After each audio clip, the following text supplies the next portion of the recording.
When Tino and I had those first conversations, and it was probably about another 6 months before we actually had 8 months before we had tenants move in. So we had lots of time to sit and plan our model.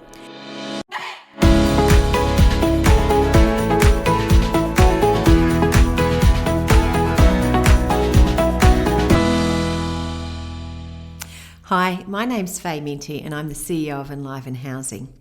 I'm here today. It's our very, very first podcast, which is kind of exciting. It's the first time that anybody in my organisation has let me have free range to talk about what I want for as long as I like. So it sounds pretty exciting to me. I guess the first thing I need to talk to you about is who Enliven Housing is and what we do. We like to call Enliven Housing the for-profit housing provider with the social housing heart. And that really kind of comes from our history, basically. Tino, who is the founder of Enliven Housing, interviewed me, I think, back in October, November of 2018. And we had a conversation about how Tino could play in the SDA space, what it would look like. And out of that conversation, I got a job, which is a good thing. Tino rang me the next morning at 5 o'clock in the morning to tell me that he thought it was a great idea and we should work together. That was my first introduction to Tino's 5 o'clock morning phone calls, which has been an exciting addition to my life ever since. But having said that, I was very keen. I'd worked in the community housing sector for a long time, in the community sector. And so part of my agreeing to come on board was that I felt that we should also have a community aspect to our business. And that meant that we created Enliven Community as well. And for those of you who can see my nails, and hopefully you all can, they're the Enliven Community colours. And I always do have my nails done this colour, so I always remember our commitment to being the for-profit housing provider with the social housing heart. So Enliven Community looks at the 94% of people who are not getting SDA support or funding and how their housing needs are going to be met. So whilst we have an interest in SDA housing, because that's what we do in Enliven Housing, we also have that broader interest in housing in general for people with disabilities and what good housing outcomes look like in general. So at the moment, Enliven Housing has 50 properties in play in New South Wales, and before now, in June 2022, we have another 55 properties coming online with 10 apartments in each, so another 50 opportunities for participants to find their home housing choice. When Tino and I had those first conversations, and it was probably about another 6 months before we actually had 8 months before we had tenants move in. So we had lots of time to sit and plan our model. We're very, Tino and I share our job. In fact, I think that's what you would call it. Tino's all about the housing and finding the right properties and the marketing. And I'm all about our model and about our tenants and about the people and the heart side of our business. So we work pretty well together. So when we sat down to have a talk about what this would look like, we started looking for properties, but at the same time we started thinking about our model of how it would come together and about what we would be bringing to the market that was unique and special to us. And so for us, it was really about good housing outcomes for people with disability, and we had to really think what that would look like and what good housing outcomes were and about how our model would help people to achieve it. So we thought hard, long and hard, and we came up with our model, the Enliven Housing Model. So I'd like to share that with you today, actually. So as I said, very first podcast, slightly nervous but enjoying it nonetheless, and we'll see how we go.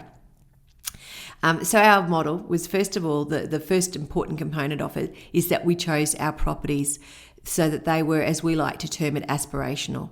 We choose properties in good locations, ones that are located close to shops and transport and all the normal amenities that anybody else would want to have when they were making a housing decision.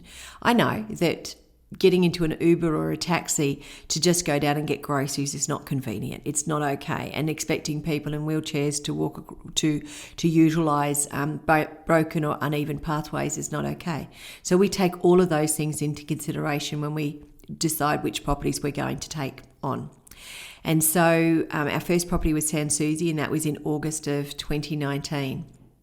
And since then we've done 4 others in Belfield, Rockdale, Auburn, Penrith, and we've got other properties coming along sort of in South Australia, in Victoria and in the ACT. So lots happening and we're really, really busy with it. But our properties are about, as where possible, we have 2-bedroom apartments, and it's about, people are entitled to live with who they want and how they want. So if somebody wants to live with a family member, a partner, a friend, anybody, they're welcome to live with the apartments, 2 bedrooms. We have no controls over how that works, and we're quite happy that people are for the first time in their life getting to choose who they live with, which we think is exciting. The second part of our model is really about the separation of support and tenancy, and that's a really huge component of our business. The separation of support and tenancy is really important to us for a variety of reasons. Not the least is that it contributes to people's autonomy and independence. Your support provider and your housing provider, as far as we're concerned, should be 2 different people. It means that if you have a change of mind about your support provider, you meet a support organisation that's going to better suit your needs, or you just decide that the one you're using doesn't work for you anymore, you can change your support provider without changing your housing options. And that means that you get to stay in your property, your home, stay connected to your community, and still do all the things that you've always done, just with a different support provider assisting you to access the things that are important to you. We had to think about, now, how would that translate to a model of apartments? So we do 10 apartments in one model or one block, and they have an on-site support provider. And so if the 10 apartments are kind of all contributing to the cost of that on-site support provider, how do we ensure choice and control in that? How do we support our tenants to make decisions about changing that support provider collectively if the support provider is not doing what the tenants want? So as part of that, we knew that we needed to have a mechanism for our tenants to work together, and that's our community cooperatives. And I'm going to be doing a whole podcast on community cooperatives because that's a subject that's very near and dear to our hearts. And we honestly think that shared governance is the way of the future. We don't think that people should share all their supports. We don't think they should be locked into having just one support provider. But we do think if people are going to share some supports, and there's lots of financial reasons why people might choose to do that, then there needs to be a mechanism for those shared support decisions to be made in a way that gives everybody an equal voice. So the community cooperative is something that we also came up with as part of our design of our particular home and living option. So just recapping, we do great apartments in great locations. We're all about the separation of support and tenancy for the reasons that we think it gives better outcomes for people with disability. We think it absolutely enhances choice and control. It leads to autonomy and privacy, and it's just kind of fundamental, really. I don't need to know, as your housing provider, I don't need to know about your personal routines, your medications, what happens in your life, what support you need. And the support provider doesn't need to know whether you paid rent or whether or not you are behind in your water bills. It's not their business and it doesn't impact on them. Likewise, your personal supports aren't our business. So they're the reasons why we're into the separation of support and tenancy. We also decided that we would have a friendly landlord model of tenancy management. So we do all our own things in-house. So from the moment Tino identifies a property that he's interested in and he thinks it's going to meet our criteria, we have our own design team who helped redesign those apartments so they meet the SDA requirements. We have a vacancy management and transition team that work closely with tenants who have expressed an interest in moving into our properties. And we have our own tenancy management team which operate under our friendly landlord model. And so that friendly landlord model is really about sustaining tenancies. We spend a lot of time attracting tenants to our properties and saying what that experience is going to look like. But if we don't back that up with our own tenancy management and repairs and maintenance, we're leaving other people to deliver on our promises, and us delivering on our promises is pretty important to us.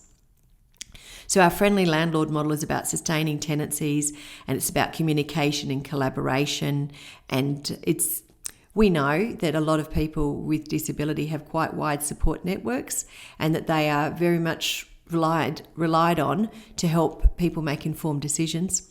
So we know that we'll be talking to not just one person necessarily, though it could be just the person with disability in there, but more often than not we speak to support coordinators, we speak to OTs, we speak to family members, we speak to a range of people that are all committed to sustaining tenancies and supporting the person with disability to live in their house safely. And so we know in order to do that we need to be really good in our communications, and that's really important to us, and on our collaboration. And it's all about sustaining tenancies, but we know that at some point in time people are going to want to leave our properties, and it's about how we do that that's also important to us as well. The Enliven model also has an aspect of shared supports in there. We didn't want people to have to share all of their support, but we knew that if people wanted to have access to 24/7 support, that they would need to at least contribute to some of the cost of paying for that on-site support. Obviously, people can buy more support than the minimum, but they do have to buy the minimum amount of support. So each of our properties at the moment has a different on-site support provider. We choose that on-site support provider at the beginning of the process, and we do that not because we want to take away choice and control from our tenants, but we really want them to get some good advice along the way, and so that when they move into the property, they can move in as soon as the property's ready for people to move in, and they're also moving in with support from people that they know and that they've had lots of conversations with. So there's an on-site support provider. Participants choose a certain amount of money, and participants contribute a certain amount of their support dollars to that on-site, but it's not SIL, it's core support, so people continue to have a lot of control over it. And the support provider understands and knows that they're working to the cooperative in this particular model, and that they need to work with the cooperative to get the outcomes they want. The support provider's situated in an apartment that's separate to everybody else's, so that, if you want to have a Saturday where it's raining and you want to be at home in bed with your hot chocolate and watching Netflix, and you drop that cup of hot chocolate, you want to know that someone can come and help you fix that up, but you don't want them to be sitting at the other end of the sofa watching you watch your Netflix. So that's important to us, that the support providers are located in a different location. And the second part, I guess the most important part, is our community cooperatives. And I'm going to be doing a whole podcast on that, which I think I said to you, so you'll be able to watch that one in due course.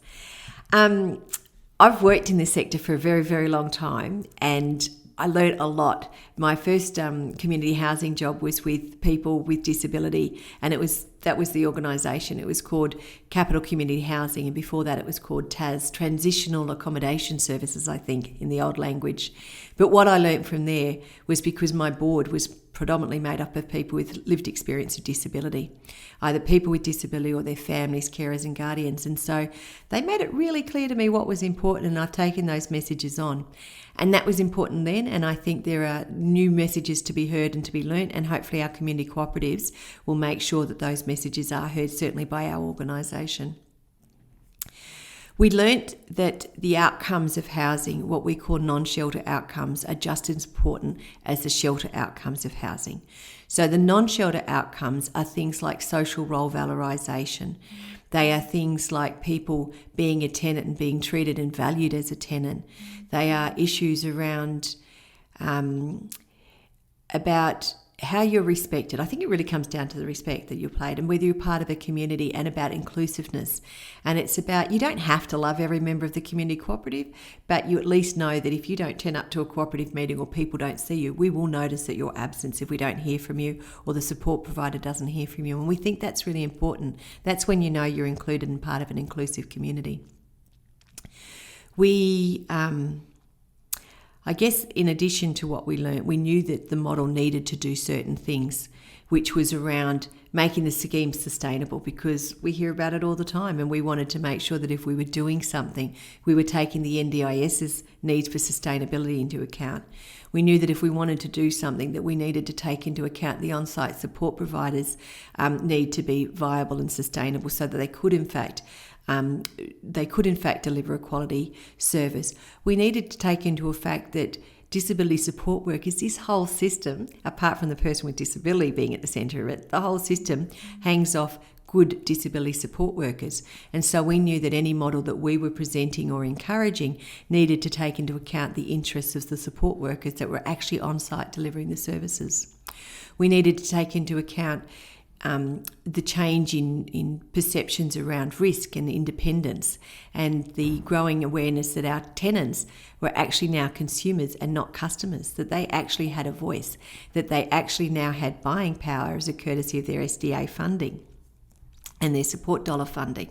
So the model that we came up with, we think, or we'd like to think, actually tries to address most of these issues, and we're pretty excited about it. We like to think that it's contemporary, it's innovative, and we like to think that while it's not going to work for everybody, that it's going to hit the mark for a few people. So we like to think that is the Goldilocks principle. So I guess at this stage, if you've been interested and you're interested in hearing more about it, definitely like and subscribe and comment and let us know what you'd like to hear more about. We really want to talk to you about what makes good housing for people with disability. We want to inspire and motivate you to think differently about housing, and we want you to think about what are some of those things that are important to you, so that when you get offered housing, whether it's with Enliven or whether it's with another housing provider, you're actually making an informed decision about what it is that you want. So this is the first of my podcast series, evidently. It's an interesting thing to do, and I hope you get to watch the next one and tune in for that one. So thank you very much.